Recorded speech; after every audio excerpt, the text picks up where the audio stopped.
বাড়ি করে মুসলমান থাকা যায়, আরেকজনের স্ত্রী, আরেকজনের মেয়ে, ওদের সাথে জানা ব্যভিচারে লিপ্ত হয়ে মুসলমান থাকা যায়।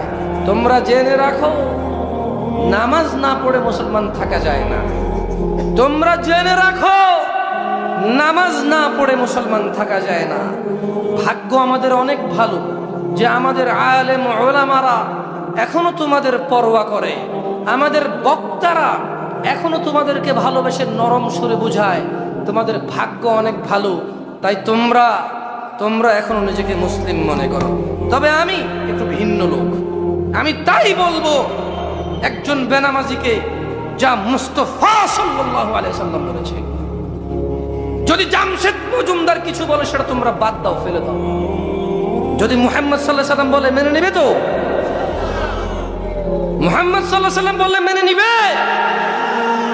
পর্দার আড়ালের মা বোনদেরকেও দৃষ্টি আকর্ষণ করে বলবো, আন মুআয ইবনে জাবাল রাদিয়াল্লাহু আনহু قال رسول الله صلى الله عليه وسلم ألا أخبرك برأس الأمر كله وعموده وذروة سنامه।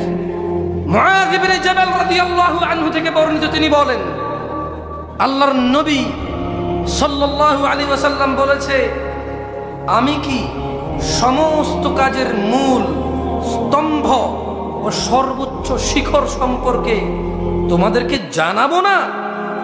কি আপনারা জানতে চান? এ হজ, যাকাত, ঈমান, আমাল, দান, সাদাকা, ভালো ব্যবহার, ঠিক টাইমে ঘুমানো, ঠিক টাইমে ওঠা, আদব, আখলাক, মসজিদ বানানো, মাদ্রাসা বানানো, ওয়াজে আসা, ওয়াজ শোনা, মানুষকে দিনের দাওয়াত দেওয়া, এ সকল কাজের স্তম্ভ, মূল, সর্বোচ্চ শিখর জানতে চান এটা কি? তিনি সাল্লাল্লাহু আলাইহি সাল্লাম বলছেন, সাহাবারা বলছেন, কুলতু, মুআয ইবনে জাবাল রাদিয়াল্লাহু আনহু বললেন, বালা ইয়া রাসূলুল্লাহ সাল্লাল্লাহু আলাইহি ওয়াসাল্লাম, জি হে আল্লাহর রাসূল সাল্লাল্লাহু আলাইহি ওয়াসাল্লাম, আপনি আমাকে জানান সমস্ত কাজের মূল, স্তম্ভ, শিখর কি, আপনি আমাকে জানান। قال, আল্লাহর নবী সাল্লাল্লাহু আলাইহি সাল্লাম বললেন, রাসুল আমরিল ইসলাম ওয়া আমুদুহুস সালাহ ওয়া যিরওয়াতু সানামিহিল জিহাদ। তিনি বললেন, সকল কাজের মূল হলো ইসলাম। একজন মানুষ যত কিছু করবে, এটার মূলে কি থাকতে হবে? সকল কাজের মূল কি? ওয়া আমুদুহুস সালাহ, ইসলামের। তাহলে সকল কাজের মূল কি? ইসলাম। সকল কাজের মূল কি? মুরব্বীরা বুঝতেছেন? মানে আপনি যত নেকি করবেন, এই পৃথিবীতে যত খাত আছে নাকি, এই সব কিছুর মূল কি? ইসলাম। মানে মুসলমান হওয়া মানে কি? এবার আল্লাহ নবী সাল্লাল্লাহু আলাইহি ওয়াসাল্লাম বলছেন যে এটা হলো ধরেন সকল কাজের মূল ইসলাম। ওকে, তো এখন এই জিনিসটাকে যদি এভাবে রাখতে হয়, আমার হাতটা আছে কিনা, তাহলে এটা খুঁটি হিসাবে আছে কিনা? আচ্ছা, এই মাইক্রোফোন গুলো থাকার জন্য এটা খুঁটি কিনা? এখানে কটা মাইক্রোফোন? 1 2 3 4 5 6 7 8 9, এটা সহকারে 10টা। এখানে 10টা মাইক্রোফোন। কটা মাইক্রোফোন? এই 10টা মাইক্রোফোন একটা খুঁটির মধ্যে লাগানো আছে। তাহলে 10টা মাইক্রোফোন কয়টা খুঁটিতে লাগানো আছে? আল্লাহ নবী সাল্লাল্লাহু আলাইহি ওয়াসাল্লাম বলেছেন যে সকল কাজের মূল হচ্ছে ইসলাম। ও আমুদুহুস সালাহ, এই ইসলামের স্তম্ভ যেটার মধ্যে ইসলাম থাকে, এটা হচ্ছে কি? নামাজ।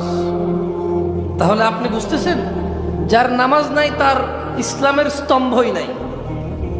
যার যাকাত ফরজ নাই তার ইসলামের কি নাই? স্তম্ভ নেই। যার হজ ফরজ কিন্তু করে না, তার কি নেই? স্তম্ভ নেই। যার রোজা, রমাদান মাসের রোজা ফরজ কিন্তু এমনি এমনি রাখলো না, পেটে খিদা লেগে যাবে, শরীর নষ্ট হয়ে যাবে, মায়ের আদরের সন্তান, এলাকার বড় ব্যবসায়ী, উনি খিদার জ্বালা সহ্য করতে পারে না। যার রমাদান মাসে সওম নাই, তার কি নাই? স্তম্ভ নেই, তার কি নাই? যাই হোক, মুআয ইবনে জাবাল রাদিয়াল্লাহু আনহু যেভাবে বলছে সেভাবেই বলি। তিনি বলছেন, ওয়া আমুদুহুস সালাহ, সকল কাজের মূল হচ্ছে ইসলাম, আর এই ইসলামের খুঁটি হচ্ছে নামাজ। ওয়া যিরওয়াতু সানামিহিল জিহাদ, এবং এই ইসলামের সর্বোচ্চ শিখর হচ্ছে আল্লাহর রাস্তায় জিহাদ করা। সুবহান। عن أبي هريرة رضي الله عنه قال سمعت رسول الله صلى الله عليه وسلم يقول আবু হুরায়রা রাদিয়াল্লাহু আনহু থেকে বর্ণিত, তিনি বলেন রাসূল সাল্লাল্লাহু আলাইহি ওয়াসাল্লাম বলেন, রাসূল সাল্লাল্লাহু আলাইহি ওয়াসাল্লাম থেকে তিনি বলতে শুনেছেন, ইন্না আউওয়ালা মা ইউহাসাবু বিহিল আবদু ইয়াউমাল কিয়ামাতি মিন আমালিহিস সালাহ, নিশ্চয় কিয়ামতের দিনে বান্দার সব কাজের হিসেবের মধ্যে সবার আগে হিসেব নেওয়া হবে কিসের? মাশাআল্লাহ, আপনারা সবাই জানেন এটা? ফজরে সবাইকে দেখতে পাবো তো ইনশাআল্লাহ? না, আমি পাবো না ইনশাআল্লাহ, আমি চলে যাব। ইমাম আর মুয়াজ্জিন দেখতে পেলে আল্লাহ দেখতে পেলে হলো। বুঝে শুনে জবাব দিতে হবে, কেমন? আমরা কিন্তু এখানে ওই যে মারহাবা কেল্লা বাবা বলতে আসি না, তাহলে বুঝে শুনে জবাব দিতে হবে, কেমন? ঠিক আছে না? মানে বক্তা কিছু বললেই ওর সাথে সাড়া দিতে হবে না, আগে বুঝতে হবে, তারপরে হ্যাঁ অথবা না বলতে। মানে আপনি আমার দাওয়াত দিয়ে নিয়ে আসছেন, যা খুশি বলবো আপনি হ্যাঁ হ্যাঁ মিলাবেন, না না মিলাবেন, এইটা বাড়াবাড়ি। এটা কি? এখানে যেই থাকুক, এই স্টেজে যেই থাকুক, সে নিজ যোগ্যতায় আসে না। আল্লাহর কথা বলে, আল্লাহর দিনের কথা বলে, মানুষকে ডাকে, আল্লাহর কথা বলবে, আনে আল্লাহ তাকে নিয়ে আসে। তাই সে যদি এমন কিছু বলে যেটা আল্লাহর বিরোধী হয়, রাসূল সাল্লাল্লাহু আলাইহি ওয়াসাল্লামের বিরোধী হয়, ওর হার সাথে হা মেলানো যাবে না। ঠিক না? দেখছেন আপনারা আমার হা করে দিয়েছেন। এই ট্রেন্ড বাদ দিতে হবে, কেমন? প্রথম কথা হলো রাতের 12টা পর্যন্ত ওয়াজ করা বাদ দিতে হবে। দ্বিতীয় কথা হলো ঠিক কিনা জিজ্ঞেস করা বাদ দিতে হবে, কারণ খুব অবাক লাগে আসলে। যাই হোক, এটা হয়তো একটা ট্রেন্ড, এটা খারাপ কিছু না। ধরেন আপনি আমাকে নিয়ে আসলেন চট্টগ্রাম থেকে, ভাই আমাদেরকে দিন শিখান। এবার আমি একটা মাসলা বললাম বা মাসাইল বললাম, মাসলা মাসাইল বলার পর এটা ঠিক না ঠিক স্বীকৃতি নিলাম আপনার থেকে, তো আমাকে কেন নিয়ে আসছেন?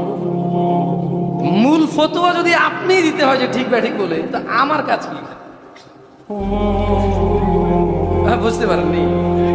আমি আসলাম চিটাগাং থেকে, এসে অলরেডি বাংলাদেশে ঝামেলা চলতেছে এমন একটা বিষয়ে কথা বললাম। কথা বলে বলছো ঠিক কেন, আপনি বলে যে ঠিক। তো এখন আপনি আমাকে নিয়ে আসলেন যে ভাই আমাদেরকে কিছু শেখান, আমি এসে বললাম ঠিক কিনা। আপনি যখন ঠিক বলছেন তখন আমি মেনে নিলাম। তাহলে কি আমাকে আপনি ঠিক বলে সিদ্ধান্ত দিচ্ছেন নাকি আমি আপনাকে সিদ্ধান্ত দিচ্ছি? এই জায়গায় আমার কিছু কনফিউশন আছে, এই জন্য আমি বেশিটা ঠিক কিনা জিজ্ঞেস করি না। কথা বলতে আসছি আল্লাহর জন্য। আপনার কাছে ঠিক লাগবে বা ঠিক লাগবে অত জানার বিষয় না। বলছেন এসে কথা বলেন, বলতেছি বলবেন, নেমে যাবো, চলে যাবো, কি আসে যায়? কি বলেন? বাংলাদেশে এখন শেখ হাসিনা সরকার মাইরা ফেলানো এত সহজ না কাউকে। শুনছি একজন একটা মৃত্যু নিয়ে 14 জনের ফাঁসি দিছে। এই মিয়া মিয়া মিয়া ফির মিয়া একজনের মাসে 14 জন ঝুলাই দিছে। তো আলহামদুলিল্লাহ সাহস বেড়ে গেছে। আমার একজনের বললে 20 জন ঝরে যাবে, আর কি দেশের জনসংখ্যা কমে যাবে। আমি কিন্তু দুষ্টামি করতেছি না এটা। আলহামদুলিল্লাহ রাস্তাঘাটের অবস্থা খুবই ভালো দেখলাম। এই যে কি বলে এটাকে, যাত্রাবাড়ি পার হওয়ার পর থেকে একবার এখান পর্যন্ত আস্তে আস্তে খুবই ভালো, মাশাআল্লাহ, একদম অসাধারণ অবস্থা। যারা কাজকর্ম করেছে আল্লাহ তাদেরকে বরকত দিন, এবং জনগণের সম্পদ রক্ষা করার জন্য আল্লাহ সবাইকে তৌফিক দান করুন।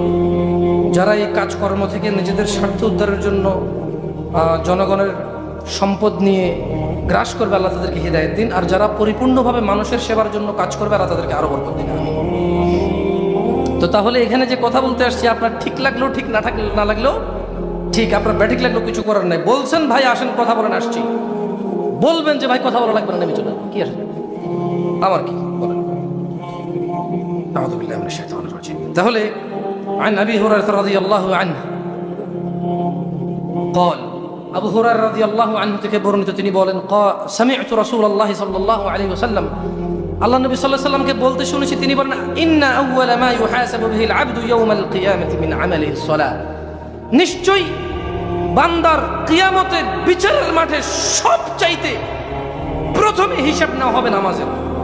ফাইন সালুহাত, ও ফজরের মুসল্লিরা, পর্দার আড়ালের মা ও বোনেরা, যারা তোমরা ফজরে জেগে যাও, যারা তোমরা শত রান্না বান্না বাদ দিয়ে জোহর আদায় করো, তোমরা যারা বিকেলের ক্লান্তি নিয়ে আসর আদায় করো, যারা তোমরা সন্ধ্যার টেলিভিশন দেখার সময় মাগরিব আদায় করো, যারা তোমরা ঈশার সারা দিনের অক্লান্ত পরিশ্রমের পর বিশ্রাম ঘুমের সময় বাদ দিয়ে তোমরা যারা ঈশা পড়ো, জেনে রাখো তোমাদের জন্য সুখবর। কলার ওয়ার্ক পুরুষরা যারা তোমরা 8টা বাজে ডিউটি আছে মনে করেও ফজরে জাগো, যারা তোমরা চাকরি নেওয়ার সময় চিন্তা করে নাও যে জোহর পড়তে সময় দিবে কিনা, যারা তোমরা দিন মজুর নিজে নিজে কাজ করো, জোহরের সময় মনে করে 1 ঘন্টা গেলে যাবে, কি আর ইনকাম হবে, আল্লাহ যা রিজিকে রেখেছে চলে আসবে, জোহরের নামাজ যারা তোমরা যাও, যারা তোমরা আসরের আড্ডায় মেতে না উঠে বাইতুল্লাহ মসজিদের দিকে যাও, জেনে রাখো তোমরা মাগরিব ও ঈশা আদায়কারীরা, তোমাদের জন্য সুখবর। তোমাদের পেয়ারে হাবিব মুস্তাফা সাল্লাল্লাহু আলাইহি সাল্লাম বলেছে, নিশ্চয়ই মানুষের প্রথম হিসাব হবে নামাজের। ফাইন সালুহাত ফাকাদ আফলাহা ওয়া আনজাহা, যদি নিয়মিতভাবে ঠিকমতো নামাজ আদায় করে যে সে নাজাত পাবে ও সফল কাম হবে। যে ব্যক্তি দিনে 17 রাকাত নামাজের পরোয়া করে, যেই ব্যক্তি দিনে 17 রাকাত নামাজ আদায় করে, আল্লাহর নবী বলছে ফাইন সালুহাত, যে 5 ওয়াক্ত নামাজকে ঠিকঠাক রাখে, দুনিয়া একদিকে, সিডর একদিকে, বন্যা একদিকে, রাজনৈতিক মিছিল মিটিং একদিকে, বাবা মায়ের মৃত্যু একদিকে, ছেলে সন্তানের মৃত্যু একদিকে, ছেলে সন্তান জন্ম হওয়া একদিকে, চাকরির ইন্টারভিউ একদিকে, বিদেশ যাওয়া একদিকে, বিমানের সময় একদিকে।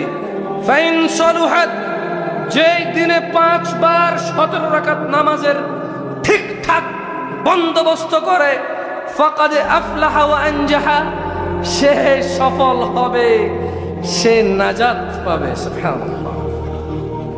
ওয়াইন ফাসাদাত, আর যে নামাজ নষ্ট করে, যে রাত 2টায় ঘুমায়, মোবাইল দেখে, 12টায় ঘুমায়, ক্লান্ত হয়ে ফজরে ওঠে না, জোহরে কাজ, আসরে ক্লান্তি, মাগরিবে আড্ডা, ঈশায় আবার কাজ, যে 5 ওয়াক্ত 17 রাকাত নামাজ নষ্ট করে, যুবক বৃদ্ধ, মহিলা পুরুষ, এবং কি হিজল তমাল, তার প্রতিও সালাত ফরজ, তার প্রতিও ঈমান ফরজ, তার প্রতিও সামর্থ্যবান হলে যাকাত ফরজ। ইসলামী শরীয়ত শুধু পাগল আর নাবালক বালেগ বুঝদার হওয়া পর্যন্ত, ঘুমন্ত অজ্ঞান ব্যক্তি জাগ্রত বা হুঁশে আসা পর্যন্ত, এই 3 ব্যক্তি বাদে লিঙ্গ নেই, বয়স নেই, যুবক বৃদ্ধ সিস্টেম নেই ইসলামে, সবার উপরে নামাজ ফরজ। ওয়াইন ফাসাদাত, আর যে 5 ওয়াক্ত নামাজকে নষ্ট করলো, ফাকাদ খাবা ওয়া খাসার, সে ব্যর্থ হবে, বিপর্যস্ত হবে। ফজরের আরামের ঘুম অগ্নিকাণ্ডে রূপান্তরিত হবে, জোহরের কর্মব্যস্ততা আগুন তাকে ঘিরে নেবে, আসরের আড্ডা, মাগরিবের আড্ডা তাকে জ্বলন্ত অগ্নিকাণ্ডে নিক্ষিপ্ত করবে, ঈশার সালাত ত্যাগকারী তাকে ওই আড্ডা, ওই কর্মব্যস্ততা, ওই খামখেয়ালি, ওই উদাসীনতা তাকে জাহান্নামে নিক্ষিপ্ত করবে। ফাইন ইনতাকাসা মিন ফারিদাতি শাই ক্বালা রাব্বু আযজা ওয়া জাল, যদি কারো দেখেন, আমার বেশ কিছু বক্তব্যের পূর্বে আমি বলেছিলাম যে যারা তোমরা নামাজ পড়ো না, দিনে 17 রাকাত পড়া শুরু করো। অনেক ইউটিউবাররা তাদের ইউটিউবে এটার বড় করে ছবি দিয়ে একটা টাইটেল দিয়েছে, দেখুন জামশেদ মজুমদার বলছে ফরজ ছাড়া কোনো নামাজ নেই। তারা ওই ইউটিউব চ্যানেলের ন্যাংটা মহিলার নাচ দেখিয়ে, গায়কের গান আর বাদ্যযন্ত্র শিল্পীর বাদ্যযন্ত্র দিয়ে তাহা কিছু টাকা উপার্জন করেছে, যা পতিতালয়ের উপার্জন। কেন আমি ভুল বলেছি? একটা ওয়াজ চলে, মাহফিল চলে, কোরআন তেলাওয়াত হয় অথবা দ্বীনের দাওয়াত হয়, মধ্যখানে একটা গান আসে, নালে কেউ এসে নাচে। এবার ওই ইউটিউব বা ফেসবুক ওদেরকে যে কোম্পানি বলছে এই নাচ দেখাও, তোমার টাকা দেব, ইউটিউবের ওয়াচ চ্যানেলে ওই নাচ গান দেখায়, এর 2-4 টাকা দেয়। তো এটা কি পতিতালয়ের ইনকাম নাকি ভালো ইনকাম? পতিতালয়ের ইনকাম না, পতিতালয়রা এদের থেকে ভালো আছে। একটা পতিতালয়ে কজন মানুষ যায় নষ্ট হয়, এর একটা ওয়াজ 10 লক্ষ মানুষ দেখে, 20 লক্ষ মানুষ, একবার কম নয় 10,000 20,000 তো দেখে, একবার 200 মানুষ তো দেখে। এক ঘরে বেশি 200 মানুষকে জেনার দিকে ঠেলে দিচ্ছে, এই মনে করে বড় দিন প্রচার। আমি যে যুগে বড় হয়েছি ওই যুগে তো এত ইউটিউব ছিল না, আমি তো শিখছিলাম। ও মনে করে যে ও অনেক বড় কিছু, ও না হলে ধর্ম চলবে না, কি করে? তবে হ্যাঁ, 2010, 12, 15 সালের দিকে যারা ইউটিউব বা ফেসবুকে দিন প্রচার করেছে, ওরা একনিষ্ঠভাবে দিন প্রচার করেছে। ওরা এইসব ন্যাংটা নাচ গান দিয়ে টাকা উপার্জনের উদ্দেশ্যে চ্যানেল খোলেনি। ওরা ওখানে ওটা খুলে একটা বক্তব্য রেকর্ড করে একবার আল্লাহ, মানে আল্লাহর জন্য, আল্লাহর রাস্তায় ওদের ওই সময়, ওদের ওই যা ব্যয় হইতো তা ওরা আল্লাহর রাস্তায় ব্যয় করতো, বিনিময়ে ওরা আখেরাতে নেবে। আর যে ন্যাংটা নাচ দেখিয়ে গান দেখিয়ে বিনিময়ে দুনিয়াতে টাকা নেবে, তার হিসাব আল্লাহর কাছে। যে আজে বাজে টাইটেল, আজে বাজে থাম্বনেইল দিয়ে মানুষকে বিভ্রান্ত করবে টাকা কামানোর জন্য, তার হিসাব কার কাছে? কার কাছে তার হিসাব? আল্লাহ কি উত্তম বিচারক না? আল্লাহ উত্তম বিচারক। যাই হোক, কলারওয়ার মানুষ, বড় চিন্তায় ছিলাম কি বিষয়ে এখানে লেকচার করব। পরে দেখতে পেলাম যে মাশাআল্লাহ এদিকে শিরিক বিদাত নেই। মাশাআল্লাহ, বড় খুশি হলাম জেনে। তবে কলারওয়াবাসী জেনে রাখো, খালি মাজারে সিজদাদের শিরিক হয় তা না, খালি মাজারে সিজদাদের শিরিক হয় তা না, খালি আল্লাহ ব্যতীত অন্য কারো কাছে ছেলে সন্তান চাইলে শিরিক হয় তা না। নামাজ ত্যাগ করো এক ধরনের শিরিক। আমি আসবো সেই কথায় ইনশাআল্লাহ, আল্লাহ যদি আমাকে তৌফিক দাও। মা তৌফিক ইল্লা বিল্লাহ। আমরা কারা কারা আল্লাহর বান্দা, প্রিয় বান্দা হতে চাই? প্রিয় বান্দা হতে চাই? হাত নামান, কষ্ট করার দরকার নেই, আরাম করে বসছেন, শীতের মধ্যে দরকার আছে। আচ্ছা, আসলে এগুলো কথার আন্দাজ, কারা কারা হতে চান কি ঠিক না চলে আসে মুখে। কি করবো বলেন, এই দেশে প্রায় 8 বছর হয়ে গেছে, তো নিজের ভিতরে অভ্যাস করতেছে। আগে এরকম ছিল না, খালি বলে চলে যেতাম, কে ঠিক কে ঠিক বলতাম। নিজের ভিতরে আল্লাহ আশ্রয় দিক আমাকে, আমিন। জেনে রাখো কলারওয়াবাসী, পুরুষ ও মহিলা, যুবক ও বৃদ্ধ, যুবতী ও বৃদ্ধা,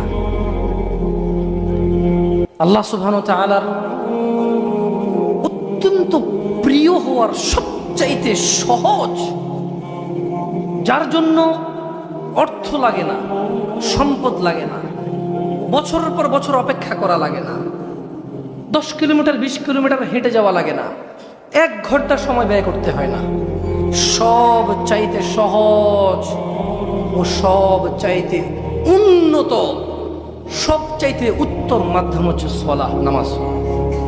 আন আব্দুল্লাহ ইবনে মাসউদ قال, আব্দুল্লাহ ইবনে মাসউদ রাদিয়াল্লাহু আনহু قال, তিনি বলেছেন, সাআলতু নবী সাল্লাল্লাহু আলাইহি ওয়াসাল্লাম, আল্লাহর নবী সাল্লাল্লাহু আলাইহি ওয়াসাল্লামকে জিজ্ঞাসা করলাম, আইয়ুল আমালি আহাব্বু ইলাল্লাহ, ইয়া রাসূলুল্লাহ, কোন কাজটি আল্লাহর কাছে সবচাইতে উত্তম?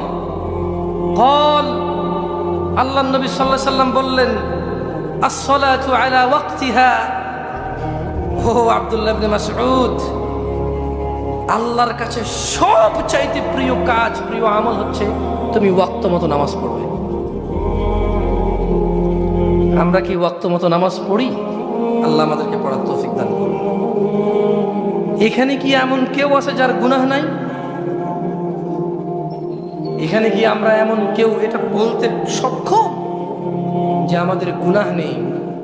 আমরা পুত পবিত্র, আমরা অন্যায় মুক্ত, আমাদের মধ্যে কেউ নেই। জেনে রাখো কলারওয়াবাসী, তোমার আমার গুনাহের কাফফারার জন্য সালাত সব চাইতে সহজ ও উন্নত মাধ্যম।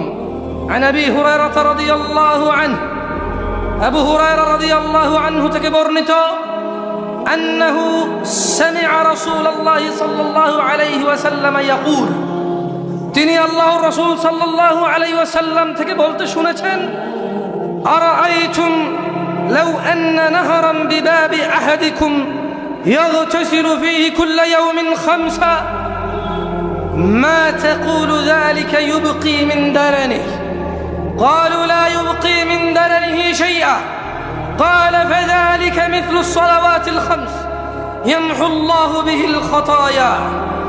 আবু হুরায়রা রাদিয়াল্লাহু আনহু থেকে বর্ণিত, তিনি বলেন রাসূল সাল্লাল্লাহু আলাইহি সাল্লাম থেকে তিনি বলতে শুনেছেন, বলো তো, যদি তোমাদের কারো বাড়ির সামনে দিয়ে একটি নদী থাকে আর সে তাতে প্রতিদিন 5 বার গোসল করে, তাহলে কি তার গায়ে কোনো ময়লা থাকবে? তারা সাহাবারা বললেন, না ইয়া রাসূলুল্লাহ, যদি কেউ কারো বাড়ির সামনের নদীতে দিনে 5 বার গোসল করে তার গায়ে কোনো ময়লা থাকবে না। রাসূল সাল্লাল্লাহু আলাইহি সাল্লাম বললেন, 5 ওয়াক্ত নামাজের উদাহরণ হচ্ছে ঠিক ওই রকম, যদি কেউ দিনে 5 ওয়াক্ত নামাজ পড়ে তার গুনাহ সমূহ মিটিয়ে দেয় 5 ওয়াক্ত নামাজ। কলারুয়াবাসী, তোমরা পবিত্র হতে চেষ্টা করো। আমার যুবক ভাইয়েরা, বৃদ্ধ ভাইয়েরা, আমার যুবতী বোনেরা, বৃদ্ধা বোনেরা, আপনারা নিজেদেরকে 5 ওয়াক্ত নামাজের মধ্যে পবিত্র করার চেষ্টা করুন। ওয়াল্লাহি, এই পৃথিবীর সব কিছুর বিনিময় 1 ওয়াক্ত সালাতের চাইতে দামি নয়। এই পৃথিবীর সব চাইতে জঘন্য অপরাধের অন্যতম একটা অপরাধ হচ্ছে নামাজ ত্যাগ করা। যদিও আজকাল বাপই শরম পায় না ছেলের সামনে নামাজ ত্যাগ করে।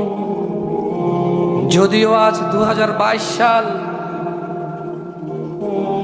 সেই 1400-1450 বছর পার হয়ে এসে মুসলমানদের সমাজের সামাজিকতা এমন একটা রূপ নিয়েছে যে মেয়ের জামাই শ্বশুরের সামনে পা দিয়ে বসতে শরম পায়, লজ্জা বোধ করে।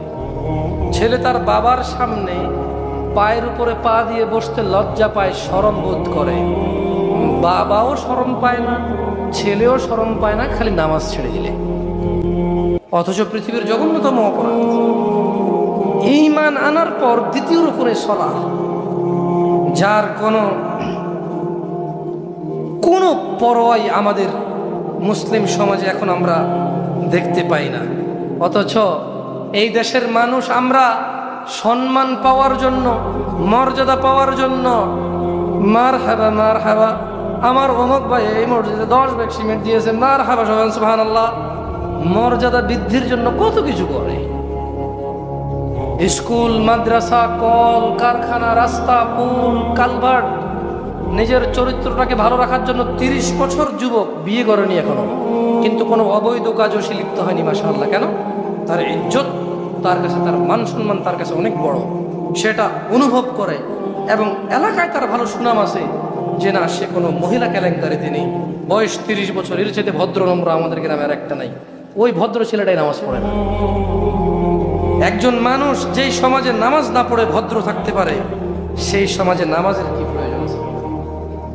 যেই সমাজে নামাজ না পড়ে মেয়ে বিয়ে দেওয়া যায়, ছেলে বিয়ে করানো যায়, সেই সমাজে নামাজের কতটুকু গুরুত্ব থাকবে? যেখানে অর্থই সবকিছুর মূল, মানুষ মর্যাদা বৃদ্ধি করার জন্য হত্যা পর্যন্ত করে। একজন এখান দিয়ে যাচ্ছে, বড় কেউ, সে বলল আমি গেলাম, সালাম দিল না কেন, ওকে ধরে নিয়ে পিটা। সে কি দেখে না নাকি তার উমুক কাজ সিগনেচার করার দরকার নাই, শুধু মর্যাদা সম্মানের জন্য? অথচ আন আবি হুরায়রা রাদিয়াল্লাহু আনহু, আবু হুরায়রা রাদিয়াল্লাহু আনহু থেকে বর্ণিত, তিনি বলেন, আন্না রাসূলুল্লাহ সাল্লাল্লাহু আলাইহি ওয়াসাল্লাম قال, আল্লাহ রাসূল সাল্লাল্লাহু আলাইহি ওয়াসাল্লাম বলেছেন, আলা আদুল্লুকুম আলা মা ইয়ামহুল্লাহু বিহিল খাতায়া ওয়া ইয়ারফাউ বিহি দারাজাত।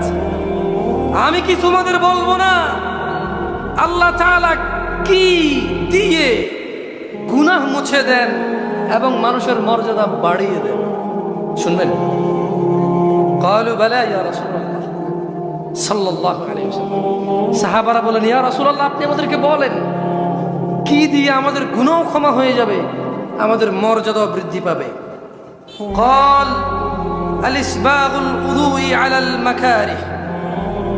তিনি বললেন, কষ্ট হওয়া সত্ত্বেও পরিপূর্ণরূপে ভালোভাবে ওযু করা। সুবহানাল্লাহ।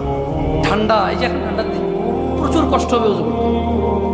যুবকরা তোমরা বুঝবা না, কারণ তোমাদেরকে মসজিদে পাওয়া যায় না। মুরব্বীদেরকে জিজ্ঞাসা করো, যা দুই একজন যায়, পানি ধরলে মনে যেন হাত কেটে যায় না। শীতকালে শহরে অনেক ফ্যাসিলিটিস আছে, যে হিটার, গরম করা।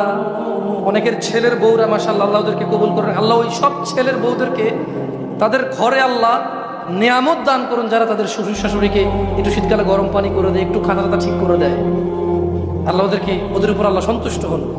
কিন্তু যাদের ঘরে কেউ যত্নবান নেই,